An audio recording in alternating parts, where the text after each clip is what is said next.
इस वीडियो में हम लोग विज्ञान के महत्वपूर्ण ऑब्जेक्टिव प्रश्नों पर चर्चा करेंगे जो आपके आने वाले एनएमएमएस परीक्षा यानी कि राष्ट्रीय आय मेगा छात्रवृत्ति परीक्षा के लिए काफ़ी महत्वपूर्ण होगा।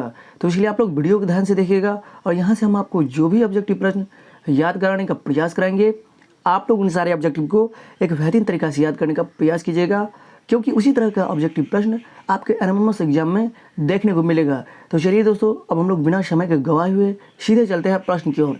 यहाँ देखिए पहला प्रश्न कहता है कि पुरुष में कौन से लिंग गुणसूत्र होते हैं। तो पुरुष में होते हैं XY लिंग गुणसूत्र और महिला में होते हैं XX गुणसूत्र। लड़का हो, बच्ची लड़का पैदा हो या लड़की हो, इसके लिए जिम्मेवार है पुरुष, न कि महिला, क्योंकि महिला के अंदर में तो XX ही नहीं पाया जाता है। अब पुरुष के अंदर भाई XY पाया जाता है। अगर पुरुष से X गुणसूत्र जाता है, महिला में तो X ही आएगा क्योंकि दोनों X ही है। अगर पुरुष से X गुणसूत्र जाता है और महिला से तो X ही आएगा, तो XX मिलकर के एक बच्ची पैदा होगी, यानी कि अर्थात लड़की होगी। जब पुरुष से Y गुणसूत्र जाता है और महिला से तो X ही आएगा, तो जब पुरुष से Y गुणसूत्र जाता है और महिला से X ही आता है, तो उस स्थिति में बच्चा क्या होता है, लड़का पैदा लेता है। तो इस स्थिति में हम लोग गांव घर में देखते रहते हैं कि किसी महिला को ज़्यादातर बच्ची ही पैदा होती है, अर्थात लड़की ही पैदा होती रहती है, तो गाँव घर के लोग सब उसको उल्हन देते हैं, तरह तरह के उपराग देते हैं, तरह तरह के जो है उसको कष्ट देते हैं, जो ये बच्ची ही पैदा कर रहे हैं, लड़की ही पैदा कर रही है, लेकिन जबकि उसका कोई गलती नहीं है। ये लड़का हो ये लड़की हो, ये डिपेंड करता है पुरुष के गुणसूत्र पर। इसलिए हम लोग को समाज में जो भी भ्रांतियाँ हैं, जो भी बुराइयाँ हैं, उसको देखना चाहिए, उसको समझाना चाहिए। जो विज्ञान नहीं पढ़ता है, जो पढ़ता लिखता नहीं है, वही नहीं इस तरह का बात करेगा। जो महिलाएं खराब है, इधर उधर का बात करेगा, महिलाओं को तरह तरह की तकलीफ देगी, उसको महिलाओं को तरह तरह की उल्हन देगा, उसको तरह तरह की बुराइयाँ करेगा, इधर उधर का बात करेगा। इससे क्या होता है, महिला के दिमाग पर प्रतिकूल प्रभाव पड़ता है, उसको भी अच्छा नहीं लगते रहता है। इसलिए हम लोग को किसी प्रकार का उल्लंघन नहीं देना चाहिए। ये बच्चा लड़की हो या लड़का हो, बच्चा लड़की हो या लड़का हो, ये डिपेंड करता है पुरुष के गुणसूत्र पर। तो देखिए यहाँ पे पुरुष में XY गुणसूत्र पाया जाता है और महिला में दोनों ही क्या होता है, XX गुणसूत्र पाया जाता है। तो इसका ऑप्शन नंबर क्या हो जाएगा, ए नंबर ऑप्शन सही हो जाएगा। तो समझ गए हो ना। आज के बाद आप लोग जब विज्ञान पढ़ रहे हो, तो विज्ञान पढ़ने वाला स्टूडेंट कभी भी इस तरह का बात, भूत प्रेत इधर उधर का बात नहीं सोचता है, समझ गए ना। विज्ञान पढ़ने वाले छात्र कभी भी इधर उधर के बात में नहीं रहता है, झाड़ फूक इधर उधर, झूठ साज, धाम फूम, ये सब के चक्कर में नहीं रहता है, समझ गए ना। हमारे चारों ओर परिवेश को क्या कहते हैं, तो हमारे चारों ओर परिवेश को कहते हैं हम लोग पर्यावरण। तो इसका ऑप्शन नंबर क्या हो जाएगा, ए नंबर ऑप्शन सही हो जाएगा। इसके बाद देखिए मृत जीवी अपना भोजन कहाँ से लेते हैं, तो सड़े गले पदार्थ, मरे हुए पदार्थ से अपना भोजन करते हैं। तो इसका ऑप्शन नंबर क्या हो जाएगा, ए नंबर ऑप्शन सही हो जाएगा। मृत जीवी अपना भोजन मृत जैविक पदार्थ अर्थात सड़े गले पदार्थों से लेता है, मरे हुए पदार्थों से लेता है। निम्न में कौन सा इलेक्ट्रॉनिक विन्यास एक धातु का हो सकता है। वैसे धातु और अधातु चैप्टर नहीं पढ़े हैं, तो आज ही आप लोग यूट्यूब पे सर्च कर लीजिए धातु एवं अधातु क्या है, GKS स्टडी सेंटर। तो वहाँ पे इसके बारे में धातु क्या होता है, अधातु क्या होता है, बहुत सारे कंसेप्ट को एक बेहतरीन तरीके से क्लियर किए हैं। यदि आप लोग चाहते हो कि एमएमएस एग्जाम में बेहतर स्कोर करें, तो आप लोग जरूर यूट्यूब पे सर्च कर लीजिएगा, यानी तो उस वीडियो का लिंक इसी वीडियो के डिस्क्रिप्शन बॉक्स में दे देता हूँ, आप लोग वहाँ से चेक करके देख लीजिएगा, समझिए ना। तो निम्न में कौन सा इलेक्ट्रॉनिक विन्यास एक धातु का हो सकता है। तो वैसे तत्व जिसके बाह्यतम कक्षा में 1, 2, 3 इलेक्ट्रॉन पाए जाते हैं, उसे ही हम लोग क्या कहेंगे, धातु कहेंगे। तो यहाँ देखिए, यहाँ पे पहला नंबर ऑप्शन में तो बाह्यतम कक्षा में सबसे बाहरी कक्षा में 5 इलेक्ट्रॉन है, दूसरा में देखिए 4 है, तीसरा में देखिए 6 है, लेकिन यहाँ पर अंतिम में देखिए डी नंबर ऑप्शन इसके बाह्यतम कक्षा में 1 है। तो जिसके भी बाह्यतम कक्षा में 1, 2, 3 इलेक्ट्रॉन रहे, उसे हम लोग क्या कहेंगे, धातु कहेंगे। तो इसका ऑप्शन नंबर क्या हो जाएगा, डी नंबर ऑप्शन सही हो जाएगा। डीजल व पेट्रोल के अपूर्ण दहन से, डीजल व पेट्रोल के अपूर्ण दहन से कौन सी गैस उत्पन्न होती है। तो ये सारे के अपूर्ण दहन से हम लोग को कार्बन मोनोऑक्साइड गैस उत्पन्न होती है। तो समझ गए ना, ये डीजल एवं पेट्रोल के अपूर्ण दहन से पूरी जब बेहतरीन तरीके से नहीं जल पाता है, तो इससे एक जहरीली गैस उत्पन्न होती है, जिसका नाम क्या है, कार्बन मोनोऑक्साइड। निम्न में कौन यौगिक नहीं है, इस तरह से पूछ देगा। अणु किसे कहते हैं, यौगिक किसे कहते हैं। तो उसी वीडियो के अंदर में, किस वीडियो के अंदर में, धातु एवं अधातु चैप्टर के अंदर में हमने कम्प्लीटली एक बेहतरीन तरीके से सारे कंसेप्ट को आपके पास रखने का प्रयास किए हैं, तो जाकर के देख सकते हो, समझ गए ना। निम्न में कौन एक यौगिक नहीं है, तो यहाँ देखिए यौगिक नहीं है, हीरा। चीनी भाई यौगिक है, चीनी में 2 या 2 से अधिक तत्व मिला हुआ है, जब भी 2 या 2 से अधिक तत्व मिलेगा तो उसी को तो हम लोग कहते हैं यौगिक। साधारण नमक, प्लास्टर ऑफ पेरिस, ये सारे यौगिक है। अभी जो यौगिक के बारे में यहाँ पर हम समझेंगे, तो हो सकता है वीडियो लंबा हो जाए, उस स्थिति में आप लोग वीडियो को पूरा देखिएगा नहीं, और बार बार किसी भी बात को समझाने से भी फायदा नहीं है। एक बार उस वीडियो के अंदर में हम आपको समझा दिए हैं, तो आप वहाँ से देख लीजिएगा, तो आपको किसी प्रकार की दिक्कत नहीं होगा, और हमको भी दिक्कत नहीं होगा, और आपको भी दिक्कत नहीं होगा, क्योंकि उसी बात को बार बार रिपीट करने से क्या फ़ायदा है, समझ गए ना। जब समझा दिए हैं किसी वीडियो के अंदर में, तो आप लोग वहाँ पे जाकर के देख सकते हो ना, तो जाइए ना, वहाँ पे आप लोग तो देख सकते हो। धातु एवं अधातु चैप्टर के अंदर में हमने एक बेहतरीन तरीके से समझाने का प्रयास किए हैं। यहाँ देखिए, किसको पीटकर पतली चादरों के रूप में परिवर्तित किया जा सकता है? तो धातुओं को पीटकर हम लोग पतली चादर के रूप में परिवर्तित कर सकते हैं। तो यहाँ देखिए इसका ऑप्शन नंबर क्या हो जाएगा? देखिए यहाँ पे सल्फर है, ऑक्सीजन है, फास्फोरस है, ये सारे अधातु है। जब भी हम लोग अधातु पर प्रहार करेंगे, चोट लगाएंगे, तो उस स्थिति में क्या होगा? वह टूट जाएगा। लेकिन जब भी धातु के ऊपर हम लोग प्रहार करेंगे, उस पर पीटेंगे हथौड़े की सहायता से, वह पतली चादर के रूप में परिवर्तित हो जाता है। तो इसी तो हम लोग कहते हैं आघात वर्ग या तन्य। तो इसका ऑप्शन नंबर क्या हो जाएगा? डी नंबर ऑप्शन सही हो जाएगा। विद्युत का सबसे अच्छा सुचालक है तो चांदी है, तो इसका ऑप्शन नंबर क्या हो जाएगा? ए नंबर ऑप्शन से हो जाएगा। वह क्यों है? क्योंकि चांदी में फ्री इलेक्ट्रॉन की संख्या सबसे ज़्यादा होती है। जिस किसी भी पदार्थ के अंदर फ्री इलेक्ट्रॉन यानी कि मुक्त इलेक्ट्रॉन की संख्या ज़्यादा होती है, उसमें विद्युत धारा का प्रभाव उतना ही अच्छा होता है, बेहतरीन होता है। निम्न में कौन सा इलेक्ट्रॉनिक विन्यास अधातु का है? तो यहाँ देखिए अधातु किसे कहते हैं?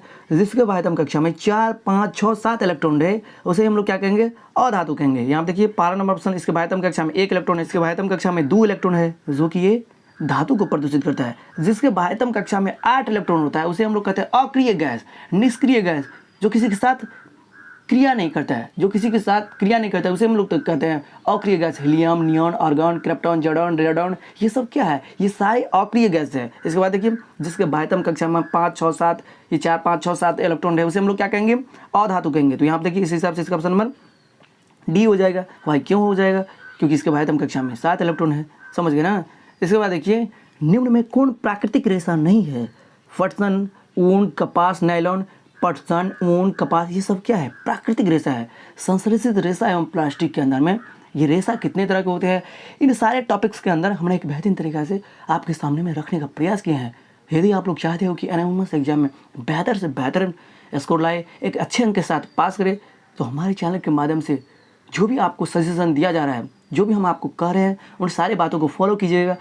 यकीनन आप बेहतर कीजिएगा, इस बात की हम गारंटी देते हैं। तो जाकर के आप लोग यूट्यूब पे आज ही सर्च कर लीजिएगा, क्योंकि समय रहते हुए आप लोग को बदलना है। अगर समय रहते हुए आप लोग खुद को परिवर्तित नहीं करते हैं, तो एक दिन जब समय बदलेगा, तो उस दिन आप किसी के सामने मुंह दिखाने के लायक नहीं रहिएगा, कहीं का नहीं रहिएगा, समझ गए ना। तो क्यों ना उस स्थिति से बचने के लिए आज ही से अपने में इम्प्रूवमेंट करे, आज ही से कुछ बदलाव करे। हमेशा बदलना चाहिए इंसान को, समय के अनुसार से ढलना चाहिए। नहीं तो जिस दिन समय बदलता है उस दिन इंसान कहीं का नहीं रहता है, समझ गए ना। नहीं कहता है कोनो कर्म का नहीं रहना, कोनो कर्म का ना बेढंग, वैसे ही रह जाइएगा। इसलिए समय रहते हुए इंसान को परिवर्तित करना चाहिए, खुद को में चेंज लाना चाहिए, समझ गए ना। इसके बाद देखिए क्या हम आपको बता रहे थे, प्राकृतिक रेशा नहीं है तो नायलॉन नहीं है, तो इसका ऑप्शन नंबर क्या हो जाएगा? डी। तो भाई प्राकृतिक रेशा किसे कहते हैं? जो पेड़ पौधा अथवा प्रकृति से जिसे हम लोग की प्राप्ति होती है। और मानव निर्मित रेशा किसे कहते हैं? जो मनुष्य के द्वारा केमिकल सब्सटेंस के द्वारा बनाया जाता हो, तो इसे हम लोग कहते हैं मानव निर्मित रेशा। ये नायलॉन मानव निर्मित रेशा है, समझ गए ना।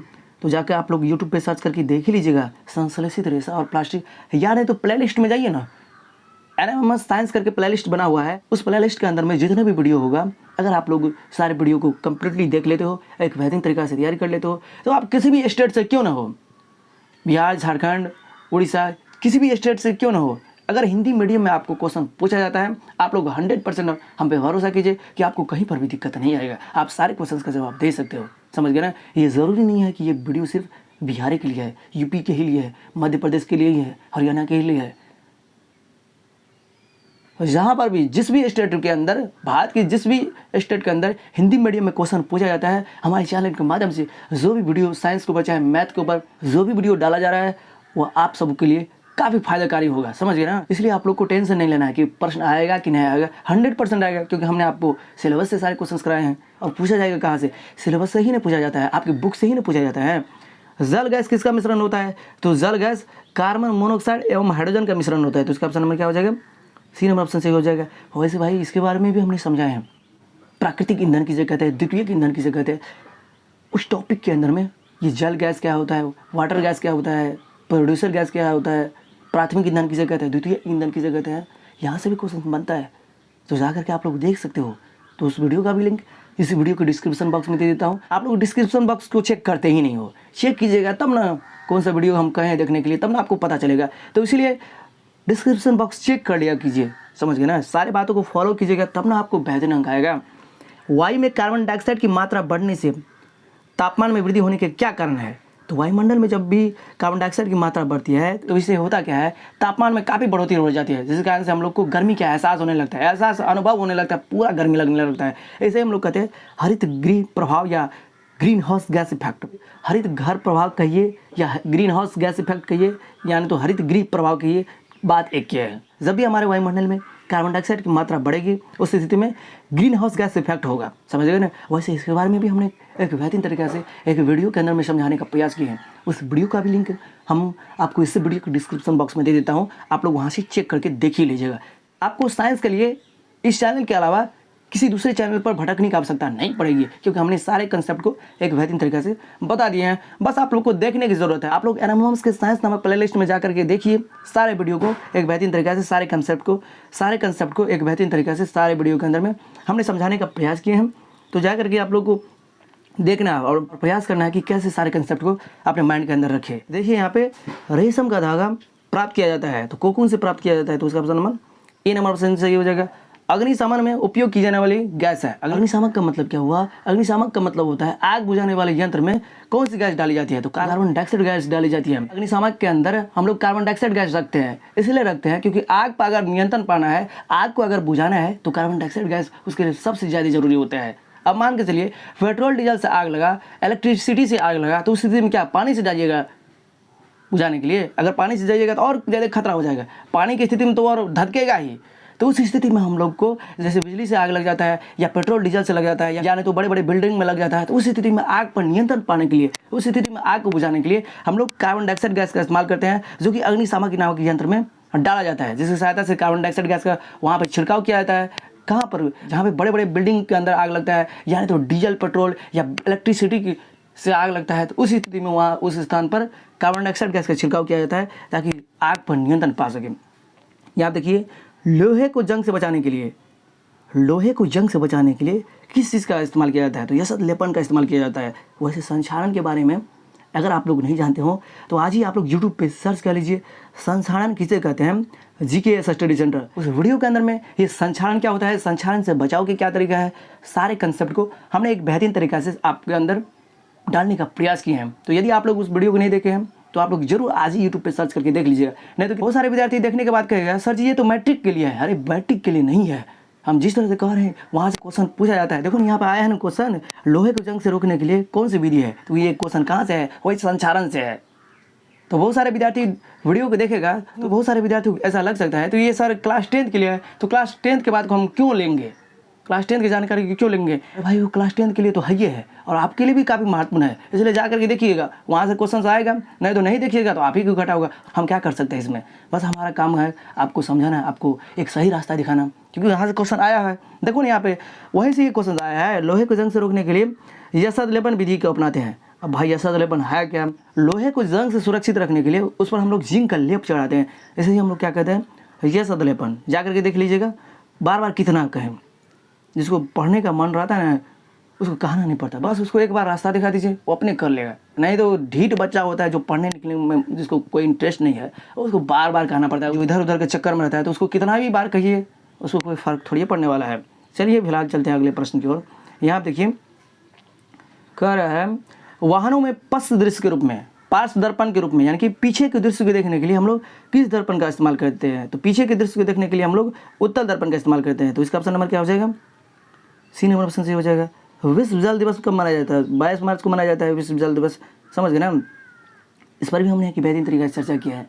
2-3 को वीडियो जो आया है बच्चे के ऊपर, जिसमें बच्चे से हमने कुछ पूछताछ की है, उस वीडियो के अंदर में ये विश्व जल दिवस क्यों मनाया जाता है, सारे कंसेप्ट को एक बेहतरीन तरीके से क्लियर किया है। तो आप लोग तो वीडियो को देखते नहीं है ना, वीडियो को देखिएगा, शुरू से लेकर अंतिम तक देखिएगा, तब ना पता चलेगा कि उस वीडियो के अंदर में हमने आपको किस चीज़ के बारे में और किस तरह से आपको समझाने का प्रयास किए हैं, तब ना आपको पता चलेगा। देखिएगा ही नहीं तो आपको कुछ आएगा ही नहीं, समझ गए ना। इसलिए सारे वीडियो को देखना होगा, तब ना आपको एक बेहतरीन कंसेप्ट जाएगा। इसके बाद देखिए अगला नंबर प्रश्न, रबी फसल की कटाई की जाती है, तो मार्च अप्रैल से शुरुआत हो जाता है, 20 मार्च से रबी फसल की कटाई शुरुआत हो जाती है, समझ गए ना। जीवाश्म ईंधन के जलने से क्या उत्पन्न होता है, जैसे कि आप देखिए जीवाश्म ईंधन का मतलब क्या हुआ, जीवों के अवशेष से प्राप्त ईंधन को ही हम लोग कहते हैं जीवाश्म ईंधन। वैसे ईंधन चैप्टर के अंदर में हम इसके बारे में भी एक बेहतरीन तरीका से समझाए हैं, समझ गए ना। साइंस के ऊपर लगभग जो है ना सारे टॉपिक को एक बेहतरीन तरीके से कवर करा दिए हैं, एक बेहतरीन तरीके से समझा दिए हैं। बस आप लोग को देखने की ज़रूरत है, कितना कहीं देखने के लिए। अगर आप लोग चाहते हो कि एनएमएमएस एग्जाम में, क्लास 8 स्तरीय एग्जाम में, कोई भी एग्जाम हो जो क्लास 8 के लेवल पर पूछा जाता है, अगर आप लोग हमारे चैनल के माध्यम से जुड़े हैं और सारे वीडियो को देख लेते हो, तो क्लास 8 के अंदर जो भी एग्ज़ाम आएगा, कोई भी एग्ज़ाम, आप लोग उन सारे एग्ज़ाम को ऐसे ही फेस कर लीजिएगा, आसानी से आप लोग पास हो जाइएगा। समझ गए ना। यहाँ पे सिर्फ एनएमएमएस एग्जाम के लिए ही ये सारे क्वेश्चन महत्वपूर्ण है, ऐसी बात नहीं है। आपके क्लास 8 स्तर पर जो भी एग्ज़ाम लिया जाएगा उसमें आप बेहतर कर सकते हैं हमारे चैनल के माध्यम से, यदि आप लोग जुड़े हैं और सारे वीडियो को देखे होंगे तो। जीवाश्म ईंधन के जलने से, जैसे कोयला, पेट्रोलियम, डीजल, ये सब को जब भी जलाते हैं तो उससे क्या होता है, हमारा वातावरण प्रदूषित हो जाता है। इसके बाद देखिए विश्व ईंधन, क्योंकि इसको जलाने से, किसको, जीवाश्म ईंधन को जलाने से कार्बन डाइऑक्साइड की मात्रा काफ़ी बढ़ जाती है। कोयला, पेट्रोल, डीजल ये सब को जलाने से वातावरण काफ़ी प्रदूषित हो जाता है। इसके साथ ही साथ इसको जलाने से काफ़ी ज़्यादा मात्रा में कार्बन डाइऑक्साइड मात्रा की उत्पत्ति होती है, कार्बन डाइऑक्साइड गैस निकलता है, जिससे विश्व उष्णन, विश्व के अंदर में टेम्परेचर का बढ़ना विश्व उष्णन कहलाता है, जलवायु भी परिवर्तन होता है। तो जीवाश्म ईंधन के जलने से ये सारी कठिनाइयों का सामना करना पड़ता है, यानी कि प्रदूषण भी फैलता है, विश्व उष्णन, गर्मी भी लगता है, जलवायु भी परिवर्तन हो रहा है। समझ गए ना। ध्वनि किस माध्यम में संचरित नहीं हो सकता है, तो निर्वात में नहीं होता है। ध्वनि हर जगह तो जा सकता है लेकिन निर्वात में नहीं जा सकता है। समझ गए ना। ध्वनि को जाने के लिए एक मीडियम की आवश्यकता होती है, चाहे वो मीडियम ठोस हो, द्रव हो, गैस हो, इस सब में तो चल जाएगा, लेकिन जहाँ पे मीडियम नहीं है, निर्वात का मतलब क्या हुआ, जहाँ पे कुछ भी नहीं हो, वायु भी नहीं हो, मेरा तुम्हारा तो छोड़ ही दो, जहाँ पे कुछ भी नहीं हो उसे हम लोग कहते हैं निर्वात। किस ग्रह को सुबह का तारा या शाम का तारा कहते हैं, तो शुक्र ग्रह को सुबह का तारा या शाम को तारा कहा गया है। दबाव क्या है, प्रेशर क्या होता है, तो बल बटा फोर्स अपॉन एरिया, दाब बराबर क्या होता है, बल बटा क्षेत्रफल। तो इसका ऑप्शन नंबर क्या हो जाएगा, बी नंबर ऑप्शन सही हो जाएगा। प्रेशर क्या होता है, फोर्स अपॉन एरिया। सर्फी घर्षण स्थैतिक घर्षण से हमेशा क्या होता है, कम होता है। तो इसका ऑप्शन नंबर क्या हो जाएगा, सी नंबर ऑप्शन सही हो जाएगा। समझ गए ना। सारे कंसेप्ट को एक बेहतरीन तरीके से देखते जाइए। मानव में कितने जोड़े गुणसूत्र पाए जाते हैं, तो मानव में 23 जोड़ा गुणसूत्र पाया जाता है। और जोड़ा में नहीं पूछ करके संख्या में पूछा जाएगा तो 23 जोड़ा बराबर कितना गुणसूत्र, तो 46 गुणसूत्र। समझ गए ना। तो मानव में कितने गुणसूत्र पाए जाते हैं, यहाँ पर तो कोई भी ऑप्शन नहीं है, तो उसका ऑप्शन नंबर क्या हो जाएगा, डी नंबर ऑप्शन सही हो जाएगा। इसका ऑप्शन ही एक बेहतरीन तरीके से सेट नहीं हो पाया है। यहाँ पे हमारे यहाँ जो भी ऑफलाइन में बच्चा पढ़ता है ना, उसको टेस्ट लिए थे, उसी टेस्ट का क्वेश्चन हम आपको भी करा रहे हैं। समझ गए ना। तो आपको भी पता चल जाएगा किस तरह से क्वेश्चन आपके एनएमएमएस एग्जाम में पूछा जाता है। जल और पोषक तत्वों के परिवहन के लिए पादपों में जो संवहन उत्तक होता है उसे हम लोग क्या कहते हैं, तो पेड़ पौधा के अंदर जल और मिट्टी में उपस्थित जितने भी पोषक तत्व, जितने भी खनिज लवण होता है उसका वहन करता है। किस उत्तक के द्वारा होता है उसका वहन, तो जैलम उत्तक के द्वारा होता है। जौ से जैलम, जौ से जल। पेड़ पौधा के अंदर में जल और मिट्टी में उपस्थित सारे पोषक तत्वों को, सारे खनिज लवणों को पेड़ पौधा के सभी भागों में पहुंचाने वाले उत्तक ही जैलम होता है। बेरी नामक रोग किसके कारण से होता है, समझ गए ना। इसके बाद देखिए एक रासायनिक परिवर्तन है, तो रासायनिक परिवर्तन, भौतिक परिवर्तन, इसके बारे में नहीं जानते हैं तो ये भी हमने एक बेहतरीन तरीके से समझा दिए हैं। समझ गए। किस वीडियो के अंदर में आप लोग रासायनिक अभिक्रिया एवं समीकरण, उस वीडियो को देख सकते हो। उस वीडियो के अंदर में हमने एक बेहतरीन तरीके से ये रासायनिक परिवर्तन क्या होता है, ये भौतिक परिवर्तन क्या होता है, एक बेहतर तरीका से आपको कंप्लीट करा दिया, एक बेहतरीन तरीके से समझा करके। तो आप लोग रासायनिक अभिक्रिया एवं समीकरण वहाँ पे क्लास 10th के लिए है, तो आप लोग को वहाँ पे भड़कना नहीं है। शुरुआत में हमेशा क्या होता है, कोई भी चैप्टर स्टार्ट करते हैं तो सबसे पहले हम लोग पीछे चलते हैं, तो वही पीछे का बात सब है, वहाँ पे भड़कना नहीं है कि ये क्लास 10th के लिए तो हम लोग को पूछा जाएगा कि नहीं पूछा जाएगा। अब जब हम यहाँ पे कह रहे हैं कि वो आपके ही लिए है, आप ही के बुक में से सारे कंसेप्ट को वहाँ पे क्लियर कराएं। समझ गए ना। क्योंकि जब हम क्लास 10th को पढ़ा रहे हैं तो क्लास 10th के बच्चा को पीछे वाला भी जानकारी न कुछ रहना चाहिए, पीछे वाला जानकारी रहना चाहिए ना, तब ना वो बेहतर कर पाएगा वहाँ पे क्लास 10th में। तो इसलिए हम लोग जब नए चैप्टर को स्टार्ट करते हैं तो क्लास के पीछे में, जैसे कि क्लास 10th के अंदर रासायनिक अभिक्रिया एवं समीकरण स्टार्ट किए, तो क्लास 10th के पीछे में उससे रिलेटेड जो भी बातें हैं उसको चर्चा पहले कर देते हैं, ताकि बच्चा को चैप्टर समझने में किसी प्रकार की कठिनाई का सामना न करना पड़े। इसलिए आप लोग देख लीजिएगा। समझ गए ना। एक रासायनिक परिवर्तन है, तो देखिए यहाँ पे कागज़ को मोड़ना, गुब्बारे से हवा निकालना, जंग लगना। जंग लगना क्या है, एक रासायनिक परिवर्तन हुआ, क्योंकि यहाँ पे जंग लगना एक नया बात हुआ। जहाँ पर भी नया बात होगा तो उसे ही तो हम लोग कहते हैं रासायनिक परिवर्तन। देखिए यहाँ पे धात्विक ऑक्साइड की प्रकृति होती है, तो धात्विक ऑक्साइड की प्रकृति होती है क्षारीय, तो इसका ऑप्शन नंबर क्या हो जाएगा, ए नंबर ऑप्शन सही हो जाएगा। कोई ध्वनि तरंग 20 सेकंड में 40 बार दोलन करता है, तो उसका आवर्तकाल क्या होगा। इस तरह का क्वेश्चन कई बार आपके एनएमएमएस एग्जाम में पूछा गया है। यहाँ से क्वेश्चन श्योर एंड सर्टेन, इसको निश्चित कर लीजिए, वीवीआई कर लीजिए, इंपॉर्टेंट कर लीजिए, यहाँ से क्वेश्चन आएगा तो आएगा। देखिए आवर्तकाल कह रहा है, एक दोलन पूरा करने में लिए गए कुल समय को ही हम लोग क्या कहेंगे, आवर्तकाल। एक दोलन पूरा करने में लिए गए कुल समय को ही हम लोग क्या कहेंगे, आवर्तकाल। तो आवर्तकाल का फॉर्मूला होता है समय बट्टा दोलन की संख्या, एक दोलन पूरा करने में लिए गए कुल समय को ही हम लोग क्या कहेंगे, आवर्तकाल। तो यहाँ देखिए आवर्तकाल का फॉर्मूला क्या होता है, समय बट्टा दोलन की संख्या। समय कितना है 20 सेकंड, और देखिए यहाँ पे कितना बार दोलन करता है तो 40, तो 20/40 यानी कि 1/2 सेकंड। तो इसका ऑप्शन नंबर क्या हो जाएगा, बी नंबर ऑप्शन सही हो जाएगा। यानी तो 1/2 की जगह दे लेगा, 1/2 को भाग दीजिएगा तो 0.5 आएगा ना, तो 0.5 सेकंड दिया हो रहेगा आपके ऑप्शन में। गौतम बुद्ध अभ्यारण्य किस राज्य में स्थित है, तो बिहार में। तो इसका ऑप्शन नंबर क्या हो जाएगा, बी नंबर ऑप्शन सही हो जाएगा। इसके बाद देखिए भूकंप की तीव्रता किस यंत्र के सहायता से मापी जाती है, तो रिएक्टर पैमाने से। तो इसका ऑप्शन नंबर क्या हो जाएगा, थर्मामीटर से थोड़ी मापा जाता है, रिएक्टर पैमाने से ना। तो इसका ऑप्शन नंबर क्या हो जाएगा, सी नंबर ऑप्शन सही हो जाएगा। इसके बाद देखिए इनमें से कौन गैर संपर्क बल है, इनमें से कौन गैर संपर्क बल का उदाहरण है। गैर संपर्क का मतलब असंपर्क, तो असंपर्क बल का उदाहरण है गुरुत्वाकर्षण बल है कि मांसपेशीय बल है कि घर्षण बल है। तो घर्षण बल दो सतह के बीच में लगता है, तो ये तो संपर्क बल हो गया। मांसपेशीय बल जब हम शरीर के द्वारा किसी भी वस्तु को उठाते हैं तो टचिंग करते हैं, तो ये भी तो संपर्क बल का उदाहरण हुआ। मांसपेशीय बल हो जाए चाहे घर्षण बल हो जाए, ये संपर्क बल का उदाहरण है। लेकिन गुरुत्वाकर्षण बल क्या किसी भी वस्तु को हम चाहते हैं खींचने के लिए अपने आप आ जाता है नीचे। ब्रह्मांड की सभी वस्तुओं को जब हम लोग ऊपर की ओर फेंकते हैं, धरती पर से हम लोग किसी भी वस्तु को जब हम लोग ऊपर में फेंकते हैं, तो ऊपर में फेंकने के बाद क्या उसको हम लोग खींचने के लिए जाते हैं, क्या हम उसको मिलाने के लिए जाते हैं, नहीं जाते हैं। तो ये असंपर्क बल का उदाहरण है। गैर संपर्क का मतलब क्या हुआ, असंपर्क। असंपर्क बल का मतलब क्या हुआ, जिसमें हम लोग टचिंग नहीं करते, अपने आप ही हो जाता है। एक अश्व शक्ति कितने समान होता है, तो एक अश्व शक्ति 746 वाट के समान होता है। यहाँ पर देखिए प्रकाश की किरण जो किसी सतह पर पड़ने पर टकरा कर वापस लौट जाती है, यानी कि प्रकाश की किरणों का आना फिर टकरा कर पुनः उसी माध्यम में लौट जाना, ये तो घटना है प्रकाश का परावर्तन। आया और टकरा कर फिर रिफ्लेक्ट हो गया, इसे हम लोग कहते हैं परावर्तित किरण, जो कि यहाँ पर ऑप्शन में नहीं है। यहाँ देखिए ऊर्जा का अनवीकरणीय स्रोत किसे कहते हैं, तो ऊर्जा का अनवीकरणीय स्रोत है पेट्रोल। तो इसका ऑप्शन नंबर क्या हो जाएगा, डी नंबर ऑप्शन सही हो जाएगा। समझ गए ना। अनवीकरणीय स्रोत का मतलब क्या हुआ, जिसका इस्तेमाल हम लोग बार बार नहीं कर सकते, एक बार खत्म हो गया उसको पुनः प्राप्ति करने के लिए लंबा समय तक इंतजार करना पड़ेगा, क्योंकि इसके बारे में हमने एक बेहतरीन तरीका से समझा दिया है ना। फिर यहाँ पे उसी बात को बार बार समझाते हैं तो वीडियो काफ़ी ज़्यादा लंबा हो जाता है। समझ गए ना। 30 से 35 क्वेश्चन लेते हैं, उसी 30 से 35 क्वेश्चन में कितना मिनट लग जाता है, बहुत ज़्यादा समय लग जाता है। तो इस स्थिति में बच्चा को देखने में दुविधा होती है, बच्चा फुल वीडियो को देख नहीं पाता है। समझ गए ना। तो हमने सारे कंसेप्ट को एक बेहतरीन तरीके से समझा दिए हैं, आप लोग टेंशन मत लीजिए। समझ गए। एनएमएमएस एसएसटी की प्ले लिस्ट में जाकर देखिए। एनएमएमएस एसएसटी का मतलब क्या हुआ, सोशल साइंस के अंदर ज्योग्राफी, हिस्ट्री, पॉलिटिकल साइंस यानी इसको हम लोग कहते हैं सिविक्स, ये सारे सब्जेक्ट के ऊपर हमने एक बेहतरीन तरीके से वीडियो बना दी है, तो जाकर के देख सकते हो। अभी समय बचा हुआ है, इतना ही कम समय में आप एक बेहतर तैयार कर सकते हो हमारे चैनल के माध्यम से जुड़कर। तो जाइए आप लोग यूट्यूब पर वीडियो को सर्च करके देखिए, यानी तो प्लेलिस्ट में जाकर के देखिए, आपको एक बेहतर अंक लाने से कोई नहीं रोक पाएगा। तो चलिए दोस्तों, फिर मिलेंगे नए वीडियो में नए कंसेप्ट के साथ। तब तक के लिए हमें विदा दीजिए।